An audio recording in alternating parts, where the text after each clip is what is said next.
Мен Арипбаева Кәмшат, жем 809 тобының 3-ші курс студентімін. Бүгінгі біздегі тақырып өкпе аускультациясы және оның тексеру тәсілдері. Қалыпты жағдайда науқас ауызды ашып, мұрынмен демалады. Кәне демалыңыз. Бірінші бұғана үсті ойығынан тыңдаймыз. Аузыңызды ашып демалыңыз. Одан кейін бірінші қабырға аралықтан. Одан кейін екінші қабырға аралықтан.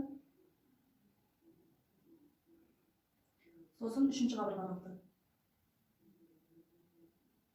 Біз тексерген кезімізде оны сол қолынан сүйеп тұрамыз және тыныс шығаруын соңына дейін анық естуіміз қажет. Одан кейін марангейн ойығынан тыңдаймыз.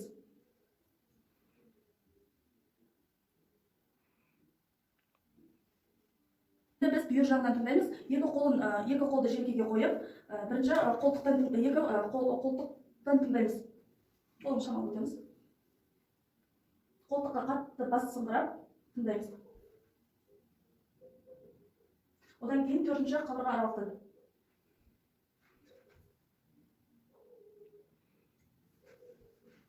Енді арқасынан жауырын үстінен тыңдаймыз.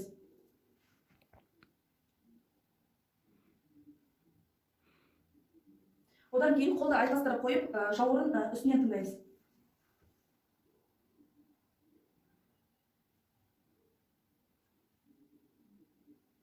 Одан кейін қолды түсіріп, жауырын асты сызығынан тыңдаймыз.